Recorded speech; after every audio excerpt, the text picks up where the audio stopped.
Okay, peeps, welcome back. So today we're going to be talking about how much YieldMax paid us in the month of December. Let's get it. So we have three dividend portfolios here. Okay, we've had three for a long time, and that is M1 Finance, Robinhood, and Webull. So we're going to start with M1 Finance. So as you guys can see here, we got paid. The first one would be the Tesla ETF. So we do still have it, just so you all know. We got paid $331.84. This is based on Tesla. We got 534 from NVIDIA. This is based on NVIDIA. For those of you that are new to the channel, those of you that have been around for a while, you know what I'm talking about here. So OARC, we got 278. Believe it or not, the price of OARC is actually doing pretty good over the last couple of weeks. I'm pretty impressed, but not really surprised. So Aptly, we got 99 cents, and this is the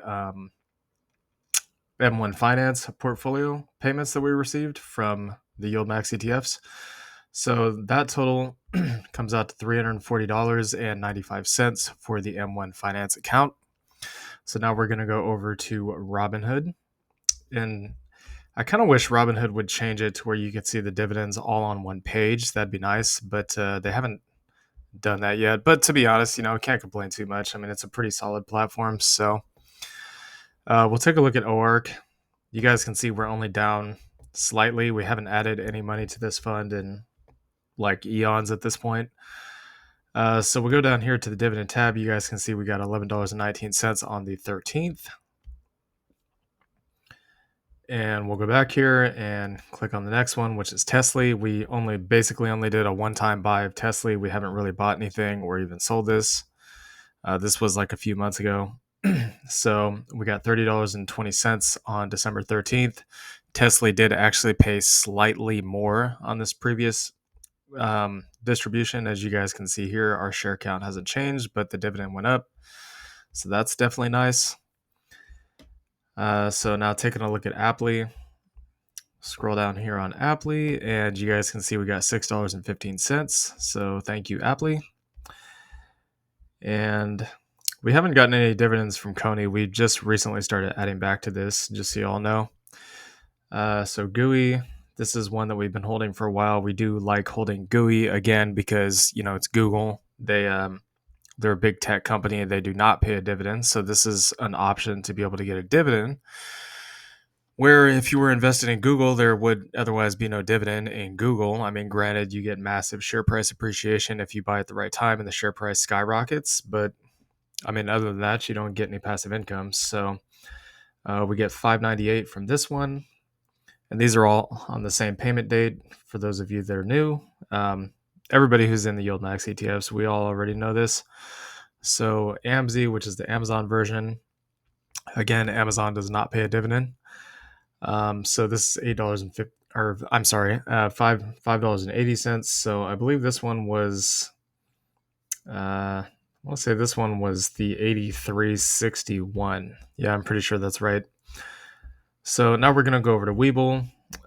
We click on the dividends tab here. You guys can see that we got paid again on the same days. Not really sure why the NVIDIA one came in on the 14th. You can see it right here. That's a bit strange, but hey, whatever. We still got paid. So OARC, $20.29. Aptly is $6.52. And NVIDIA is $56.80. So I take that back. This is actually the $80 one. And then the Robinhood one would be the $59.63. Or sorry, $59.32. So our total from the YieldMax ETFs for this month rounds up to $483.88, basically $484. So before we close this video out, there's one other thing I wanted to point out to y'all. We have been adding some more cony.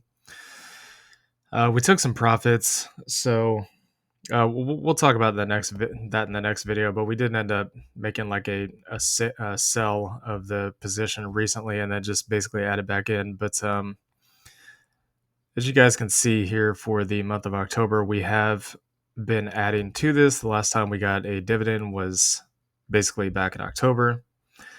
So I'm trying to see here if I can figure out where this is.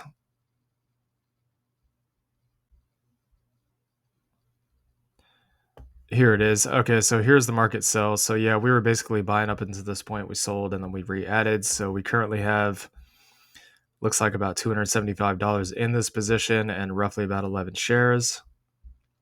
We're going to continue to add to this, but just so you all know, if you guys have followed us on X, you would know that we've been talking about this and also on this channel, that we think that Bitcoin and Coinbase is just a little bit overbought.